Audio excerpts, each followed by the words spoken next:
young people are not learning how to go through this process. So how fortunate we are that Mr. Zeal is spending the time to do this with the kids.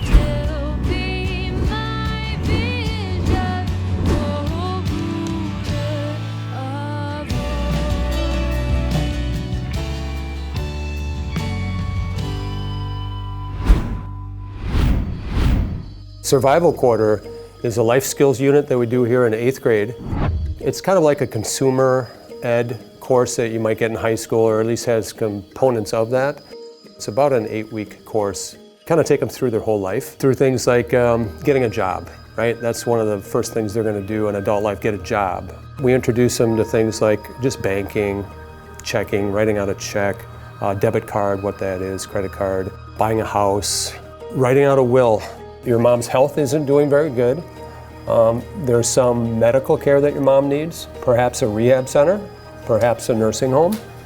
And you're at the stage in life where you got to decide those things. Okay. So at the beginning of Survival Quarter, I pay them for being a student. So they get money for grades. So if they get an A, they get X amount of money. They get a little less if it's just a passing grade. If they have a failing assignment or if they don't turn it in on time, that's a negative impact on their bottom line.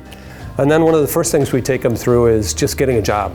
Just the whole writing a resume. How do you write a good cover letter? Is that important? We talk about the job interview and what they do or don't do. What should you come prepared with? So I incorporate people in the congregation to be bosses. They work for my company. My company is the EZ Firm. I'm the CEO, and I have bosses that work under me and they hire the kids. I've done a lot of business, and my longest employment and the job I retired from was manager of administration for MSI General here in Oconomowoc. And so that involved lots of hiring. So they look at the resumes, they look at their cover letters, they watch the video resume. This year I told them, okay, based on that stuff, narrow down your 4 or 5 to 2, and then contact those students and set up a Zoom interview with them and actually talk with them one-on-one via Zoom. And then from that, hire one. These are wonderful young people, and it's so obvious that they've been given a really firm foundation for their lives.